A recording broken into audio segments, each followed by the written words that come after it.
جب نیت کچھ اور ہو اور عمل کچھ اور ہو تو پھر قسمت کبھی نہیں بدلتی۔ ہم لوگ اپنی نیت لوگوں سے چھپا سکتے ہیں، اس سے نہیں جس نے ہم کو بنایا ہے۔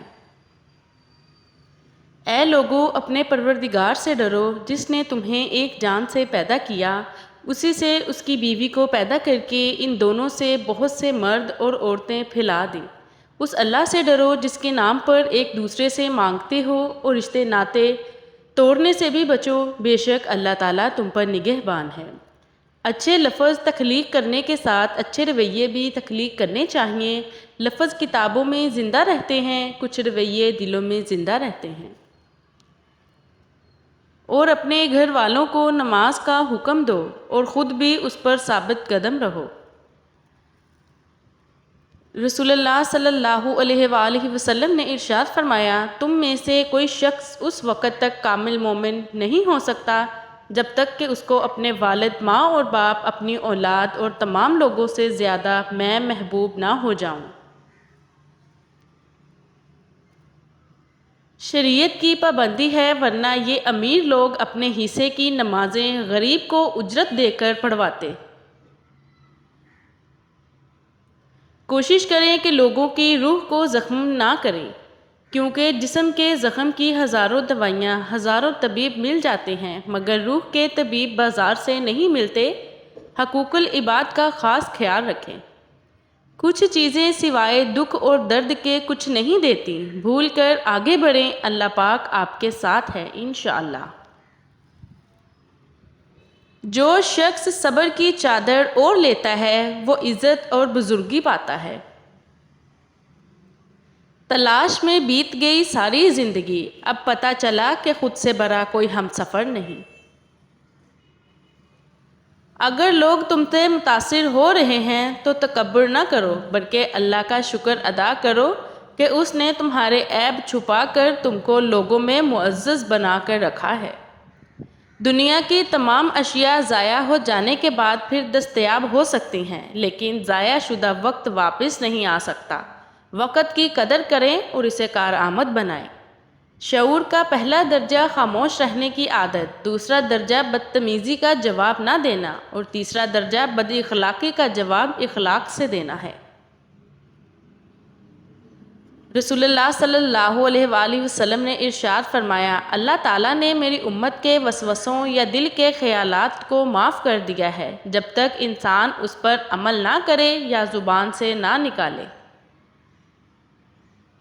سجدوں میں گرنے سے پہلے ان لوگوں کو گلے لگائیں جو آپ کی وجہ سے اذیت میں ہیں، کیونکہ دل آزاریاں معاف نہیں ہوتی۔ ڈگری تو ایسی ہونی چاہیے جو آپ کو باوقار اور باحیا، باحجاب بنا دے، نہ کہ ایسی جو آپ کا حجاب تو ایک طرف، آپ کے سر سے دوپٹہ بھی اتروا دے۔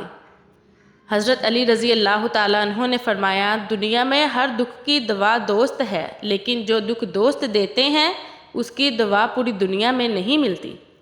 اگر کسی کی تکلیف دیکھ کر تمہیں تکلیف ہونے لگے تو سمجھ لینا تم اللہ کے بنائے ہوئے بہترین انسان ہو۔ اے میرے رب، مجھے تنہا نہ چھوڑ، تیرے سوا میرا اور کوئی سہارا نہیں، مجھے دکھوں اور پریشانیوں سے نجات دے اور میرے معاملات آسان فرما دے، آمین ثم آمین۔ 4 چیزیں سنبھال کر رکھو، کامیابی تمہاری مقدر ہوگی، نماز میں دل کو، تنہائی میں سوچ کو، محفل میں زبان کو اور راستے میں نگاہ کو۔ نفس سے بڑھ کر تمہارا کوئی دشمن نہیں، ضمیر کی عدالت سے بڑھ کر کوئی عدالت نہیں۔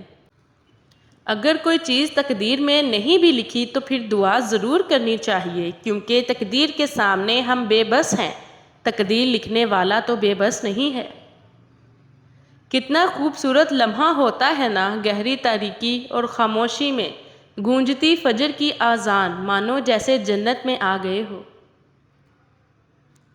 کوشش کرو کہ گفتگو کی ابتدا تمہاری طرف سے نہ ہوا کرے اور تمہارا کلام جواب بنا کرے۔ تمہارے چاہنے سے کچھ نہیں ہوتا جب تک کہ اللہ نہ چاہے، بے شک وہ بڑا علم و حکمت والا ہے۔ جس کو چاہتا ہے اپنی رحمت میں داخل کرتا ہے، اور ظالموں کے لیے تو اس نے دردناک عذاب تیار کر رکھا ہے۔ بہترین انسان وہ ہے جو امیری اور غریبی دونوں حالتوں میں اپنے اللہ کا شکر گزار اور احسان مند رہے، اور بہترین شکر گزاری اور احسان مندی یہ ہے کہ جو کچھ اللہ نے بخشا ہے اسے زیادہ سے زیادہ دوسروں تک پہنچایا جائے۔ آج کی بات، تعلیم کا پہلا اصول یہ ہے کہ اپنی آواز مدھم رکھیں اور اپنے الفاظ میں احترام پیدا کریں۔ شاخوں سے پتوں کا گرنا محض موسم کی تبدیلی کا پیش خیمہ نہیں، بلکہ یہ یاد دلاتا ہے کہ دنیا کی ہر چیز فانی ہے۔